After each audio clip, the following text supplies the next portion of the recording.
அதிசயங்களின் தேவன், அதிசயங்களை செய்கிற தேவன், அதிசயங்களை அறிவிக்கிற தேவன். ஹல்லேலூயா, பிரைஸ் தி லார்ட்.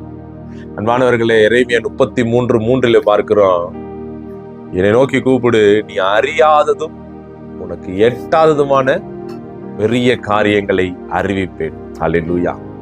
அன்பானவர்களே, ஏன் இந்த வேளையில நமக்கு அவர் அறியாததையும் எட்டாததுமான காரியங்களை அவர் அறிவிக்கணும் அப்படின்னா, அவருடைய நேச்சர், அவருடைய இயல்பு, அவர் அதிசயமானவர், அவர் அதிசயங்களை செய்கிறவர். அவரை போலவே நம்மையும் உருவாக்கி இருக்கிறார். ஹல்லேலூயா.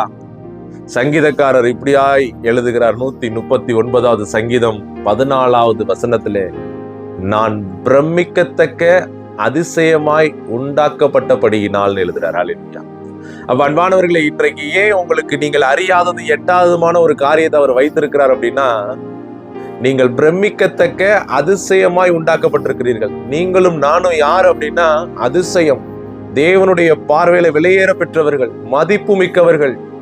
அதனால இன்றைக்கு அவர் நம்மை அதிசயமாய் பார்க்கிறார். அதனாலதான் அவருடைய ரத்தத்தை கொடுத்து நம்மை வாங்கி இருக்கிறார்.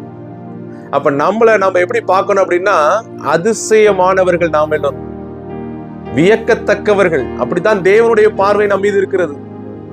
அதனாலதான் அவர் சொல்றாங்க, இந்த அதிசயமான நீ இருக்கிற, உன்னுடைய வாழ்க்கையில வரக்கூடிய பிரச்சனைகளை நீ பார்ப்பதனால நீ அதிசயம் என்பதை நீ உன்னுடைய வாழ்க்கையில உணராமல் இருக்கிற.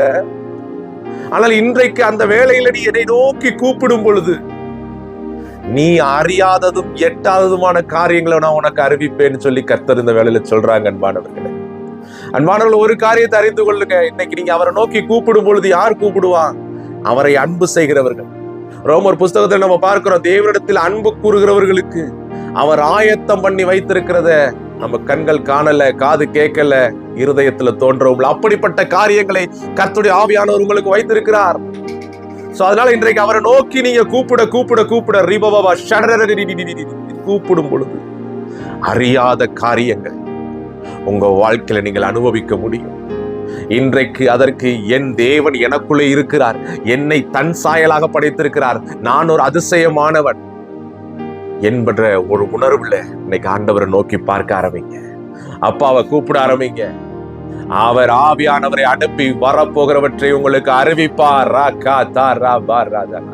யோவான் 16:13 சொல்லுகிறது, அவர் வரப்போகிறவற்றை அறிவிக்கிறவர்.